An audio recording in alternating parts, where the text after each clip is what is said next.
Hi everybody, this is Bill from ATMakers. I'm going to make a quick video here about the impact process.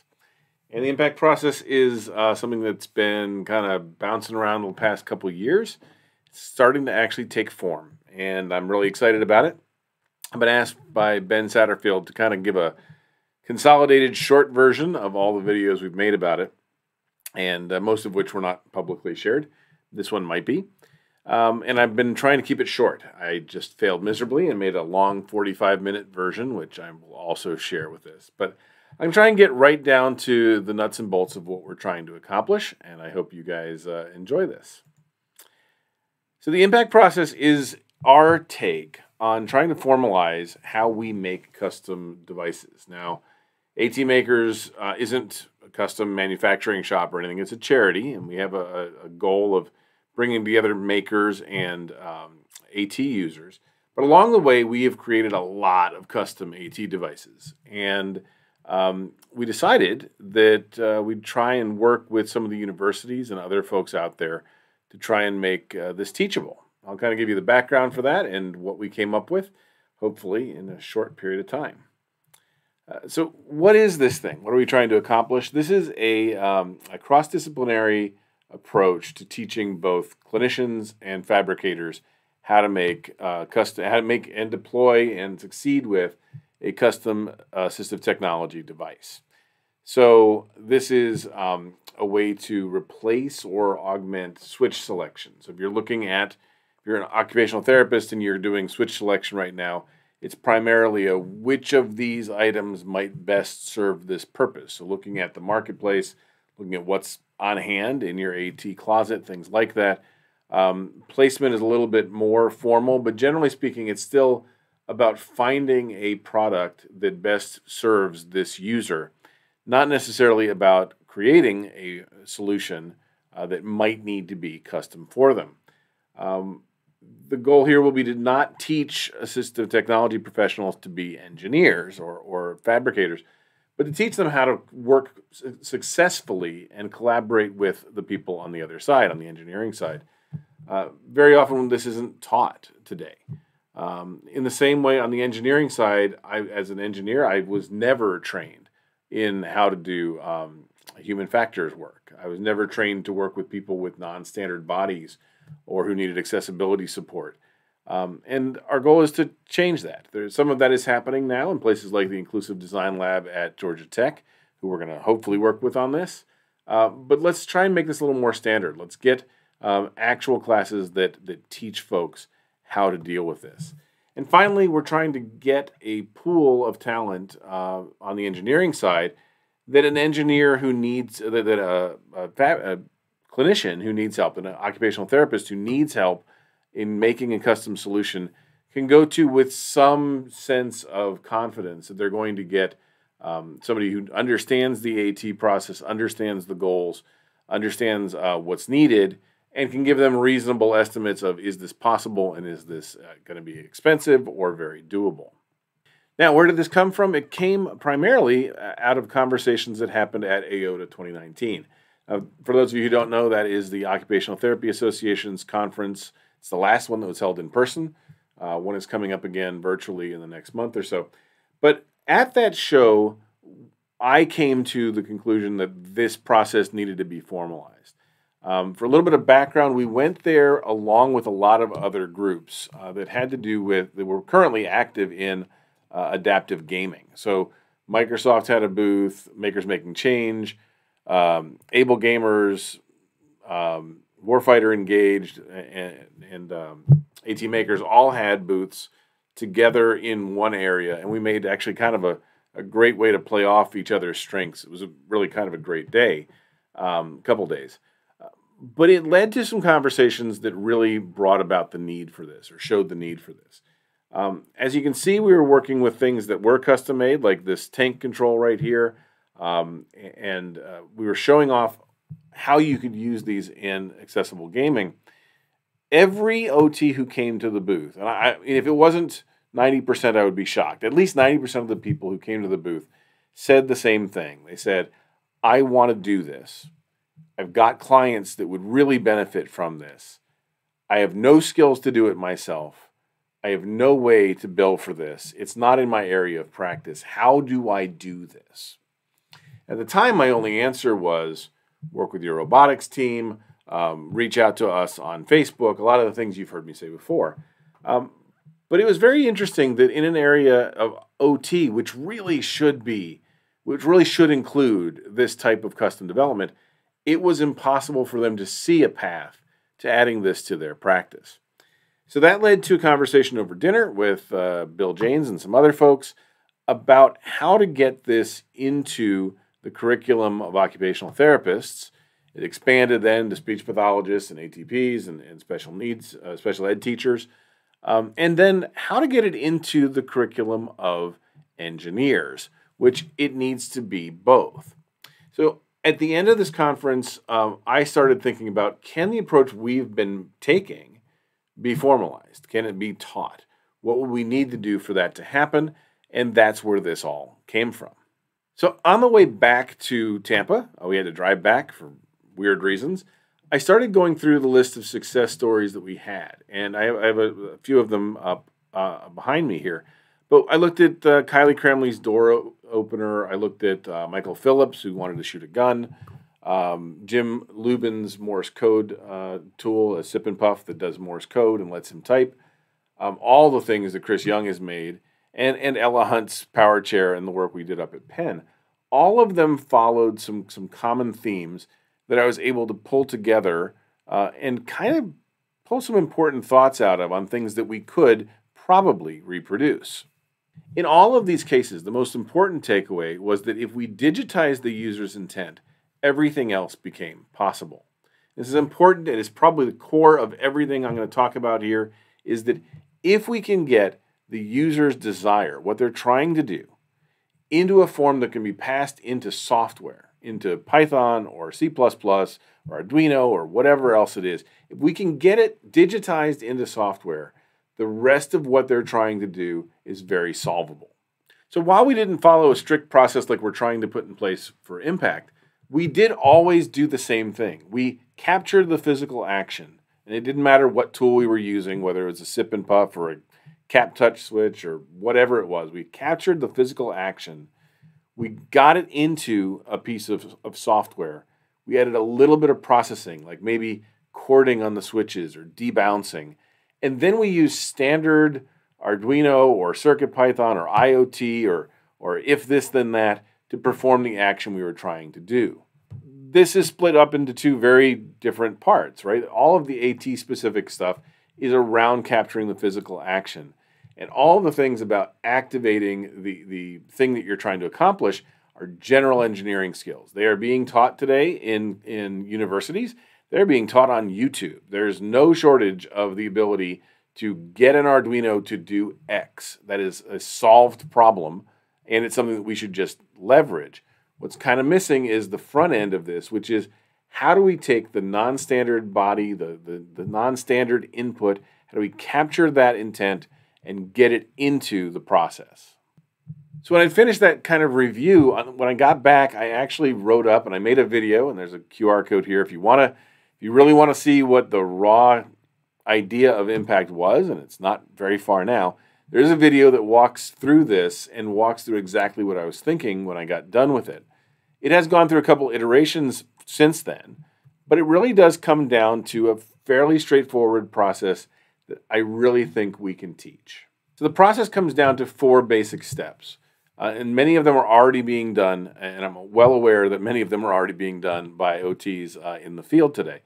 But we want to make them a little bit more explicit, and especially on the ATMaker side, we want to be following this much more explicitly than we have in the past. So the first thing is to inventory what the user wants, what abilities they have, how long can they do things, what are their occupational goals or the communication goals. Do the work of inventorying that. And that does exist today in all of the clinical fields right now. But we want to add some additional things to capture during that process. Second step would be to measure, and this doesn't always happen.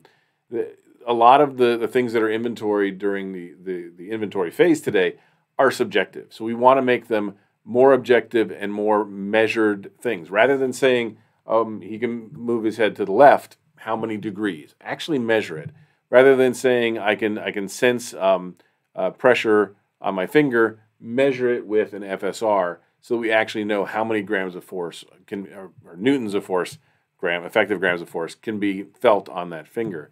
Let's get real numbers because they're going to be important later in the design process. The third step is processing. And when you process that input, you can add so much more. You can add chording, where if you hit 2 switches at a time, it gives a different meaning. Chris Young does magical things with chording. On 3 switches, he does all kinds of madness. We can do debouncings to get rid of tremors. We can take care of switching between modes just to multiply out the number of things a person can do. That kind of processing is easy to do in software, but it's important to actually do it on the input immediately to magnify the abilities. And finally is the fourth step, which is activation, which is you've got this input, it's been cleaned up, it's been magnified. Now, what does the user want to do? What are all the things that this user might want to use this measured intent for? So not just the first thing they're asking you for, but, okay, this is going to be a game controller, but shouldn't it also be able to control a mouse, right? Add in that activation, which is much easier to do today than it's ever been in history. If we set up this structure correctly, we should be able to segment this out into things that are primarily done by the clinician, which are the I and the M steps, the inventory and measurement, and primarily done by the fabricator or the engineer, which would be the writing the software of processing and activating. So that is this process that we're trying to put in place. It's why it's called the impact process. It is very clear also that we can't do these in isolation. We can't have the OT or the speech path doing the inventory and measurement without knowing what's available and capable, what's possible in the engineering and fabrication side. So there is that red box over there, which is going to be the hard part of this, which is the collaboration, which I think we actually need to actively teach and include in all of our instruction. In order for this to work, we're going to need some tools. Some of them are truly physical tools. On the bottom right there, that's just a picture I grabbed off the internet. But the idea of having a set of measurement tools, a set of sensors in a toolkit that a clinician can use to answer the question, how hard can he press that? Can he lift his finger? Can she move her head more than 10 degrees left and right? Those actual measurements should be able to be done using a kit that we can move as much as possible into the hands of the clinician. In addition, the assessment above that on the right there at the top is an ACE Center assessment, I believe. It was done by a very good occupational therapist who was willing to share it with me. And the only problem with it is that it's very subjective, right? A lot of it is decreased movement or more right than left, and it's not measured. The ability to capture the additional data that's going to be needed by the fabricator will need to augment some of the assessment tools that are out there. In addition, we'll need things that are practical, like we need a way to kind of coordinate the communication back and forth as they iterate between the fabricator and the clinician. And that may just be in the form of software and a website kind of thing. But finally, we need to have some way to monetize this.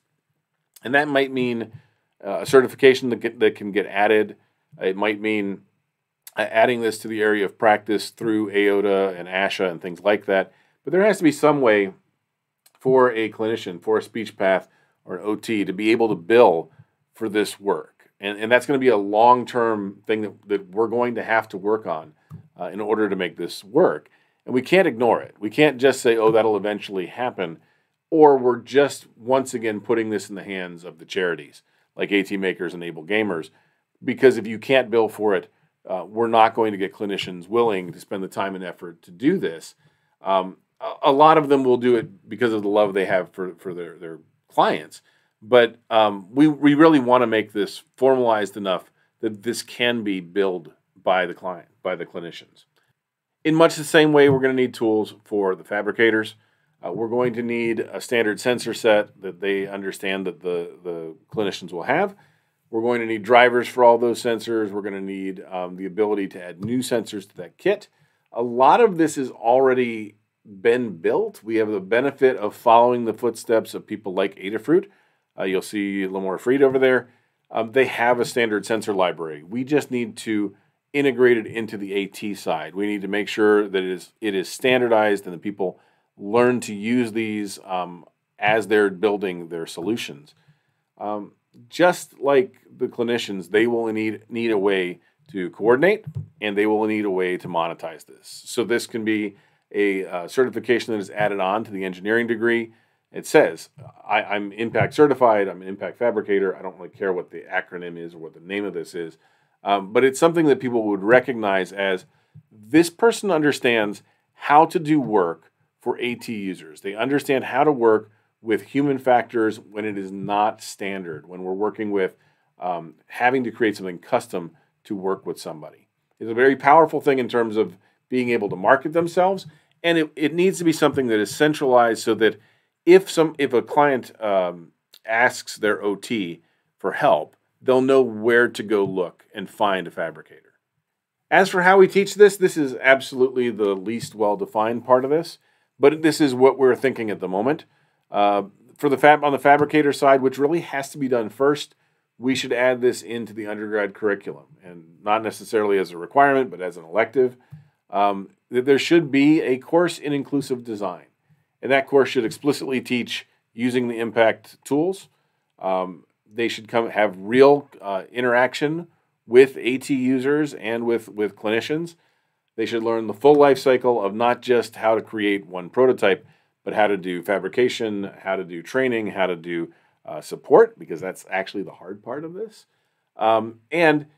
This is something where they need to get a little bit of a view into what's happening on the clinician side. In other words, what do they need from me? What are they expecting from me? What am I able to bring to the table when I'm talking with an occupational therapist or special ed teacher or whatever? On the clinician side, it probably makes sense, and this actually came from Ben. It probably makes sense to start as a professional development course. There are so many OTs out there already who have the need for this and are aware of the need for this, and they need to be able to add this into their current area of practice. So doing this as a professional development side makes sense, especially after there are some engineers that have some amount of training in this field. Just like the other side, they'll need real-life collaboration. They'll need an understanding of what the processing techniques are, what the activation options are, what can you do with this. It's a different set of questions. It's not what is needed, it is what is possible. And I think that is something that actually lends itself pretty well to a professional development clinic, to a seminar, and things like that. As far as where we are right now in this process, we need to, and what's next. So we have a lot of these in flight, but we need to finish producing research. We need to get published research that shows how this approach works, or it will not be taught on the clinician side. We need physical and logical tools, whether that's assessments or the sensor kit needs to be developed and produced. I don't have the ability to teach a university course. I have neither the credentials nor the ability to do that. So we need to work with universities, Georgia Tech, possibly others. We do have professors who are working with us on this. Bill Janes is one. So we have that is started, but we certainly need to develop that. And finally, we need to start circulating this concept with the associations, whether that's RESNA or AOTA. We need to start looking at ASHA, looking at certifications or additions to the area of practice so that this can become a part of somebody's actual efforts in helping AT users. Now, as I mentioned, this is the short version of this video. There is a long version, and I welcome you to share it. I will add a link to it wherever you see this one. But hopefully this gives you a taste of what we're trying to accomplish. We need your help in every one of those last areas that I went into. So if you are a professor and you want to teach this, if you're an OT and you want to work in this way, join us. So the ATMakers Facebook group is where you can find us. It is where you'll find the most active work in this area. It is sad that it is on Facebook, and I am not happy with the fact that it is on Facebook, but that is where our users are. It's where the AT users are. They find us through their support groups, and that therefore we're going to remain there. It is where all of the non-finished work is, and that's most of the work at this point. You can also follow us on Twitter at AT_makers, and you can just email me at bill@atmakers.org. I would love to have your help. I'd love to have this move forward over the next year, and this certainly is where we want to go in the future. Thanks for your time, and as always, good luck and have fun.